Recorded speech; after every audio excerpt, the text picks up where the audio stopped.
toutes et à tous et bienvenue sur cette chaîne pour les petites chroniques de l'histoire hebdomadaires sur l'histoire de la cour d'Angleterre et particulièrement des Tudors. Donc que s'est-il passé cette semaine du 26 au 31 octobre à la cour d'Angleterre? Eh bien toujours plein d'événements. Comme je vous le disais, j'en sélectionne simplement quelques-uns parce que ce serait trop long de tout vous raconter. Mais je suis ravie de vous retrouver, j'espère que vous avez passé une bonne semaine. Et donc cette semaine, eh bien, il y a des événements qui concernent Thomas More, le chancelier d'Angleterre, le grand humaniste qui a prêté son serment de fidélité à Henri VIII dans le grand hall de Westminster. Il y a eu aussi l'entrée théâtrale d'Anne Boleyn à Calais lors d'une soirée organisée après les rencontres d'Henri VIII et de François Ier en 1532. Il y a eu à Calais le décès du frère de Catherine Parr, la sixième reine d'Henri VIII, le décès également en 1618 de Walter Raleigh, qui était un grand navigateur, un explorateur extrêmement important, qui lui décéda sous le règne de Jacques Ier d'Écosse, qui était le successeur de la reine Élisabeth. Il y a eu également le couronnement d'Henri VII, le père d'Henri VIII, à l'abbaye de Westminster, un couronnement le 30 octobre qui a été extrêmement important. Et le 31 octobre, eh bien, il y a eu un événement en lien avec Martin Luther. Donc je vais vous parler de trois de ces événements pour cette semaine du 26 au 31 octobre. Alors on commence le 26 octobre 1529, après avoir été choisi comme chancelier d'Angleterre la veille par Henri VIII. Thomas More, dans le grand hall de Westminster, prêtait son serment de fidélité au roi et au royaume. Thomas More était un juriste de formation, un humaniste extrêmement important, un homme politique du règne d'Henri VIII, et il est surtout connu pour avoir écrit un ouvrage que vous avez peut-être lu qui s'appelle l'Utopie et qui est un ouvrage fort intéressant. La personnalité de Thomas More était extraordinaire, c'était un homme qui était vraiment droit, qui était loyal et qui malheureusement a perdu la vie parce qu'il n'a pas reconnu Henri VIII comme le chef suprême de l'Église d'Angleterre, mais ça allait intervenir un peu plus tard en 1535. Nous sommes aujourd'hui en 1529. Pour lui, c'était un jour de joie, reconnu comme chancelier d'Angleterre. Il faisait suite au cardinal Thomas Wolsey, qui avait été vraiment lui aussi un loyal serviteur d'Henri VIII, un homme qui avait été présent toute sa vie, mais qui malheureusement avait échoué à obtenir le divorce voulu par Henri VIII avec sa première épouse, Catherine d'Aragon, et il avait payé très très cher.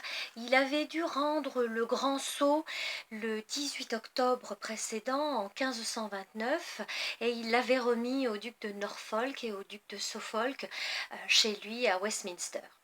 Donc il avait été chancelier pendant une longue période, depuis 1515, c'est-à-dire 14 ans, et vraiment sa chute est liée à son échec pour obtenir le divorce du roi, mais également à des négociations avec la France qui n'avaient pas abouti comme le roi Henri VIII l'aurait souhaité. Et puis pendant ce temps également, ça il ne faut pas l'oublier, il y avait la montée en puissance de certaines familles, de certains gentilshommes de la cour qui avaient des ambitions terribles et qui justement voulaient faire tomber le cardinal Wolsey pour pouvoir eux-mêmes monter en fait dans la hiérarchie de la cour. Le sceau fut remis au roi le 20 octobre à Windsor. Le 22, ça n'a pas tardé, Wolsey était déclaré coupable de haute trahison et il décéda en fait en chemin à l'abbaye de Leicester en 1530, nous l'avons dit dans d'autres chroniques. Il était donc convoqué à Londres pour un procès donc il aurait incontestablement reconnu coupable et condamné à mort. Et donc en chemin depuis le nord de l'Angleterre jusqu'à Londres, eh bien Wolsey décéda d'une dysenterie et ça lui a incontestablement évité été une mort effroyable qui aurait été la mort par décapitation des bourreaux d'Angleterre. On en parle beaucoup dans ces chroniques. On sait que c'était le mode d'exécution vraiment très commun pour les personnes d'un statut social important, parce qu'on se souvient très bien que la mort des traîtres, c'était d'être pendu, traîné, éviscéré, donc une mort effroyable devant souvent des foules en liesse. Donc c'était vraiment quelque chose d'extrêmement compliqué. Alors, le 27 octobre 1532, notre Anne Boleyn, seconde épouse d'Henri VIII, fit une entrée théâtrale à un grand banquet donné à Calais par Henri VIII pour son invité, le roi François Ier. Oui, la ville de Calais était encore anglaise à ce moment-là. Elle ne sera perdue par l'Angleterre que sous le règne de la reine Marie Ier, qui avait été très affectée par cette perte, hein, qui avait donc été cette ville qui avait été reprise par les troupes du roi Henri II de France, et elle avait dit: quand je mourrai, si vous ouvrez mon cœur, vous y verrez le prénom de Philippe, son mari, Philippe II d'Espagne, et de Calais, une ville qu'elle affectionnait particulièrement. Donc à ce moment-là, en 1532, Henri VIII et Anne Boleyn étaient fiancés, ils n'étaient pas encore mariés, le roi n'avait pas obtenu son divorce de sa première épouse, notre pauvre Catherine d'Aragon, mais ils avaient fait ce voyage en France pour rencontrer François Ier et pour justement essayer d'obtenir son soutien pour que le roi François Ier cautionne cette future alliance, pour que le roi François Ier écrive également au pape en lui disant qu'il était d'accord pour le mariage d'Henri VIII et d'Anne Boleyn, donc pour avoir un soutien vraiment important.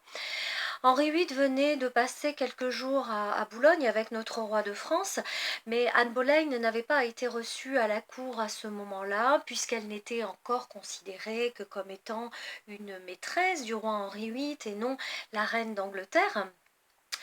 François Ier lui avait quand même fait envoyer un très beau bijou, un très beau diamant, mais Anne Boleyn ne s'était pas montrée, et il a fallu attendre donc cette soirée du 27 octobre pour qu'Anne Boleyn se présente de manière théâtrale dans la salle de banquet, absolument magnifique, rayonnante, sûre d'un avenir absolument confiant, et elle est arrivée vraiment euh, habillée de manière extraordinaire, vraiment rayonnante, une lumière, et le banquet qui suivit a été fabuleux. On a eu au premier service une succession de 60 plats, au second service une succession de 70 plats, et au troisième service d'autres plats encore, ce qui était donc un souper gargantuesque, hein, parce que nous parlons du dîner maintenant, mais à l'époque on parlait du souper. Le dîner était ce que l'on appelle le déjeuner maintenant, et le déjeuner avant était ce que nous appelons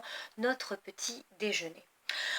Donc le banquet, vous le savez, fut suivi d'un bal, évidemment, et ce fut à ce moment-là qu'Anne Boleyn rayonna, qu'elle entra avec d'autres dames magnifiques.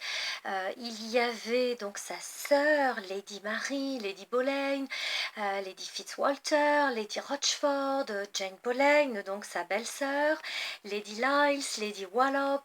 Il y avait vraiment des dames absolument extraordinaires. Alors, on sait que Anne dansa avec François Ier, la comtesse de Derby dansa avec notre roi de Navarre, Henri, que nous aimons beaucoup et qui aimait aussi beaucoup les femmes. On sait que c'est un amoureux devant l'Éternel, notre Henri IV, qui était donc Henri de Navarre.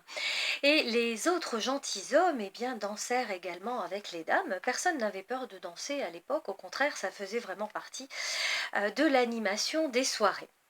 Donc jour de gloire, un moment absolument bénéfique pour Henri VIII et pour Anne Boleyn, qui obtinrent le soutien de François Ier pour cette future alliance, et qui justement, dans le bonheur, dans l'affluence de joie, se marièrent en revenant secrètement, donc se marièrent secrètement en revenant en Angleterre à Douvres en novembre 1532. Mais on en parlera. Donc nous allons passer maintenant directement à la date du 30 octobre. Et ce 30 octobre, comme je vous le disais, C'est un événement très important qui fut celui du couronnement du roi Henri VII à l'abbaye de Westminster. Donc, second comte de Richmond, le fils unique de Lady Margaret Beaufort, dont je vous ai déjà parlé dans des chroniques, une femme avec un tempérament absolument extraordinaire qui s'est battue toute sa vie pour asseoir son fils sur le trône d'Angleterre. Henri était aussi le fils d'Edmond Tudor, donc le premier comte de Richmond. C'est lui le fondateur de la dynastie des Tudors, vous vous en souvenez. Il a vaincu le roi Richard III sur le champ de bataille de Bosworth le 22 août 1485 et il avait été couronné de manière non officielle sur le champ de bataille même. On avait retrouvé la couronne de Richard dans un buisson et elle avait été déposée sur la tête d'Henri. Alors les cérémonies de couronnement avaient commencé le 28 octobre, pardon, lorsqu'Henri s'était rendu à la Tour de Londres. Là aussi, vous vous rappelez, c'était la tradition pour les monarques anglais d'aller passer quelques jours dans les appartements royaux de la Tour de Londres avant de se rendre à l'abbaye pour un couronnement absolument fastueux. Le 29 octobre, c'était la veille du couronnement et là aussi, comme la coutume le voulait, il y avait une procession du futur monarque dans les rues de la cité de Londres, donc où on défilait derrière les héros. Hein. Un héros, c'est celui qui criait, qui annonçait les événements qui se passaient. Les sergents, les trompettistes, les écuyers, le maire de Londres, les consuls, les échevins, les nobles, les gentilshommes, les évêques, le clergé. Donc on imagine le monde qu'il pouvait y avoir. C'était des milliers de personnes qui étaient présentes. Henri était vêtu d'un manteau de velours pourpre fourré d'hermine et il se déplaçait sous un dais de drap d'or, hein, un dais donc qui est au-dessus en fait du roi et des personnages importants qui eux-mêmes sont dans un carrosse ou bien dans une chaise portée par des chevaliers à pied. Et après lui, eh bien, derrière venait son oncle Jasper Tudor, ainsi que John de la Pole, le duc de Suffolk de l'époque. Henri VIII fut couronné le 30 octobre 1485 et on sait que là aussi l'abbaye était absolument extraordinaire. Notre chroniqueur Edward Hall rapporta cette description en fait magnifique. Une prophétie mentionnait qu'Henri VII avait été spécialement choisi par Dieu. John Fisher, l'évêque de Rochester et le chapelain de Margaret Beaufort, la mère d'Henri VII, rapporta que lors du couronnement, Margaret pleura beaucoup, mais qu'elle pleura de joie, bien évidemment. Non seulement montée sur le trône et que pour elle c'était l'accomplissement d'un combat, d'un cheminement de toute une vie, mais qu'elle retrouvait son fils qu'elle n'avait pas vu depuis 14 ans, son fils unique, un fils absolument adoré, pour lequel elle a consacré toute son existence. Donc oui, on comprend qu'il pouvait y avoir une émotion absolument incroyable. Ce jour-là, Margaret avait œuvré pour ce qui était selon elle la volonté de Dieu. Et ça devait être un jour merveilleux pour eux à ce moment-là. Nous terminons notre petite chronique du jour par un événement qui s'est passé en 1517.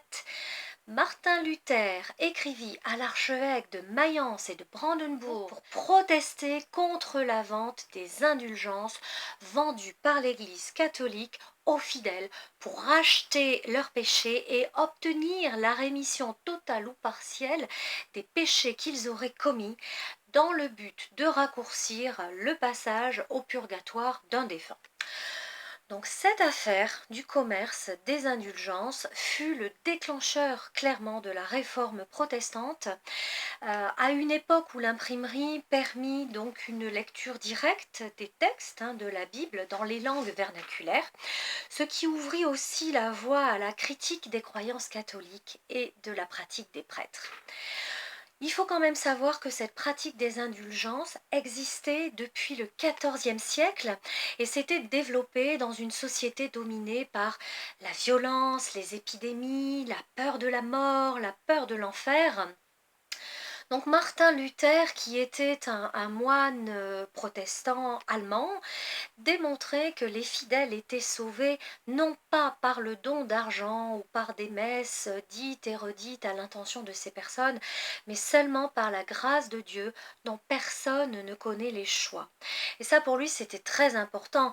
Il affirmait ainsi sa foi en la prédestination, la volonté divine qu'il opposait à la prétention des prêtres de monnayer une entrée au paradis et en décidant de qui devait y entrer ou pas.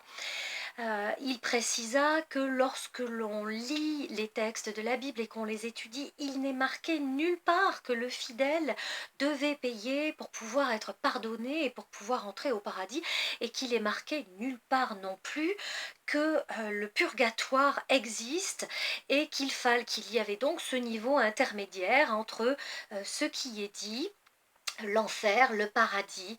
Vous faites le bien, vous êtes dans la bienveillance, vous êtes dans l'amour, vous êtes droit, vous êtes loyal, vous êtes bienveillant, eh bien vous allez au paradis. Et puis si vous faites le mal, et si vous êtes sans cesse dans la critique, dans la méchanceté, dans la violence, dans les meurtres, vous allez en enfer. Donc, personne ne pouvait dire que cette notion du purgatoire existait, et c'était donc pour lui une hérésie. Ce qui était aussi condamnable pour lui, c'était le luxe dans lequel vivaient certains prêtres qui revendaient parfois leur droit de dire les messes, ou ne mettaient même plus les pieds dans leur paroisse, en prenaient juste les bénéfices financiers. Et il envoya également à Alain de Brandebourg une copie de ses 95 thèses, La dispute sur la puissance des indulgences, qui est un texte vraiment très très intéressant, qui attaquait le fonctionnement de l'Église catholique et le paiement de ses indulgences.